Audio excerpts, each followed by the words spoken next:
Welcome to the Reentry Archive. Mind-Body Connection, a Mescaline experience report taken from erowid.org. T0. Beginning.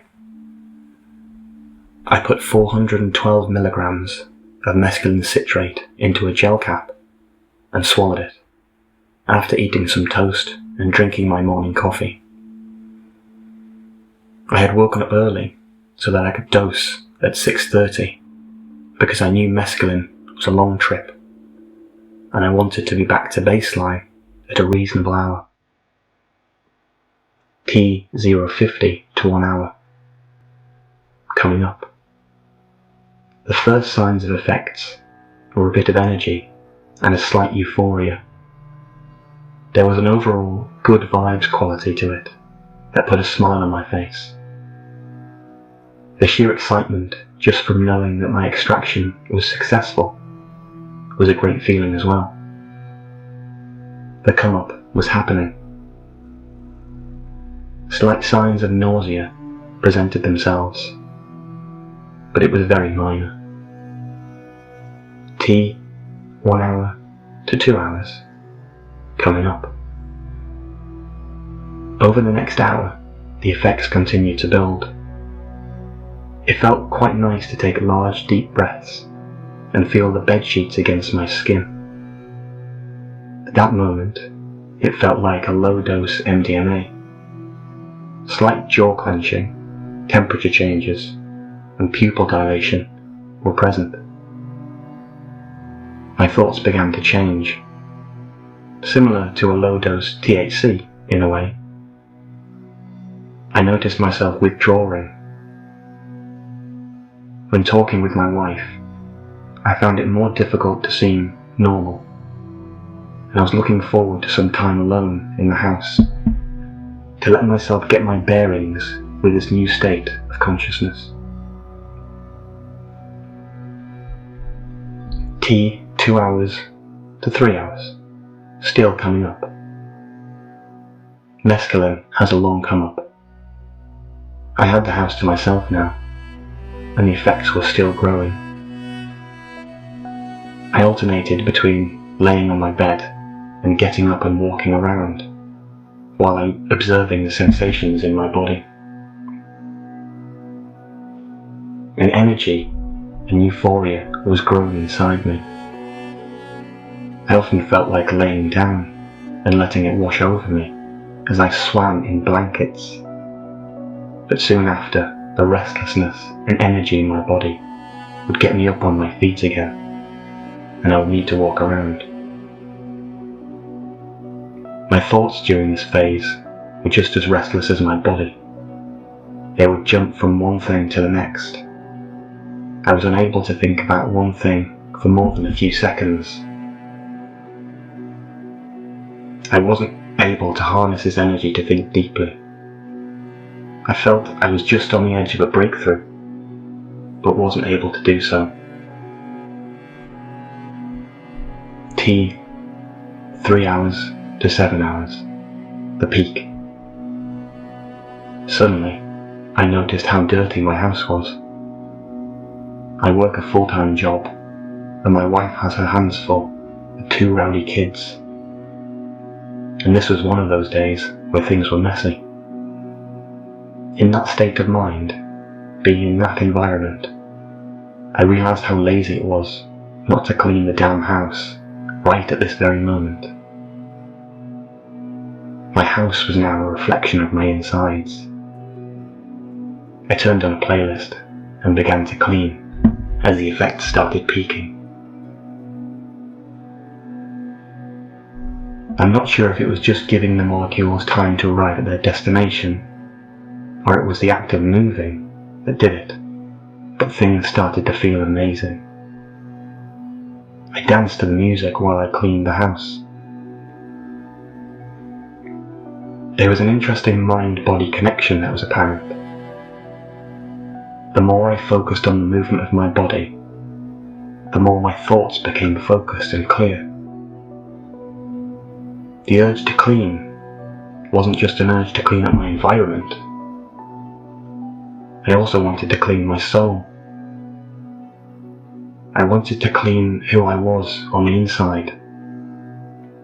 I wanted to be a better man, a better husband, a better father, a better employee.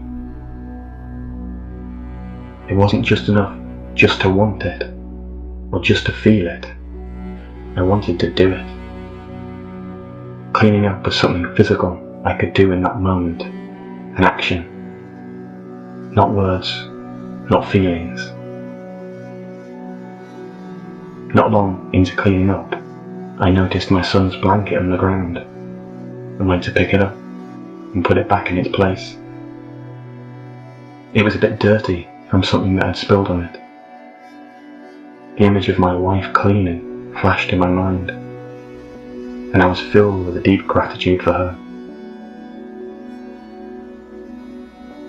There I was, doing the tasks she does week after week, all the little things that keep a house running, but in that busyness of life are often taken for granted. I felt my eyes tear up. Love and gratitude were there inside of me, but also a sadness at the thought of her works going by unpraised, or her feeling unappreciated, as we all do from time to time. The release of emotion felt good, and allowed me to enjoy the energy pulsing through my body even more. My wife came home midway through the peak. I explained to her what I'd felt earlier, the love and the gratitude. Small tears left her eyes, and my voice crackled from the intensity of the emotions. We hugged and began a long and deep conversation about relationships, parenting, life, religion, and spiritual growth. I can be a pretty agnostic person at times, but the importance of spiritual growth was clear to me under the influence of mescaline. At the end of your life, when your body has broken down, your money is useless because you've run out of time, and your intelligence isn't quite what it was. What's left?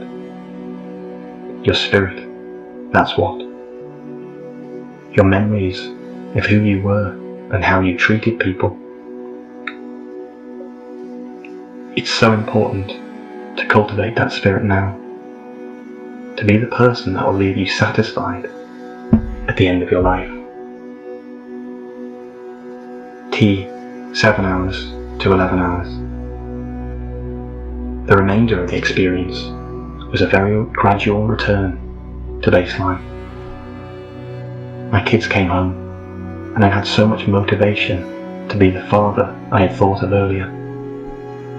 I played with them. I felt present. I felt patient with their arguments. And I felt happy to be their dad. 11 hours after dosing, I felt close to baseline. I went to bed at 10 p.m. and slept well. I thought about the experience over the next few weeks, and would often use it as motivation to do those difficult things and be that better person of myself.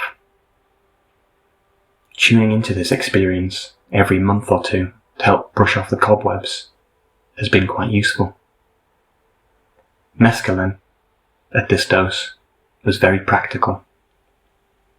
It wasn't about receiving some meaning about the universe. It felt more pragmatic, more applicable to my life, more human-centric, more community-centric, like receiving advice from a grandfather who points out what things matter and how you can change your day-to-day life to cultivate them.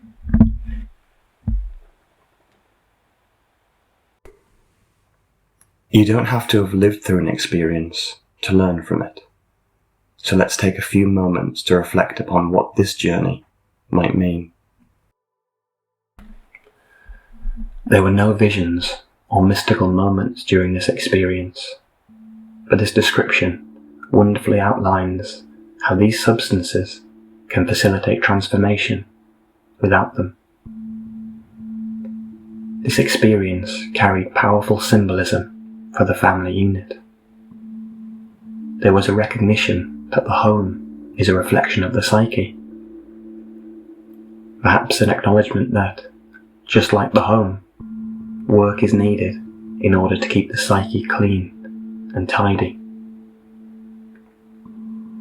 There was a recognition of the invisible and unnoticed feminine work that maintains the household, provides care for the children, and holds the family unit together. This experience allowed the sacred nature of this work to be seen for what it was. There were tears of gratitude for the woman of the house, cornerstone of the family, and a desire to thank them for their underappreciated work.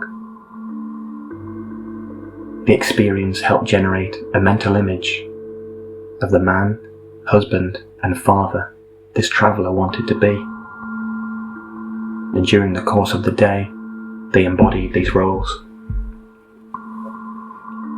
They played attentively and patiently with their children, whilst recognising and making allowances for their childish innocence. This grounded and emotive experience teaches us many things. It shows the importance of recognising and acknowledging the vital work of those around us. It demonstrates the power of open and honest communication, and the significance of presence and patience in all of our relationships.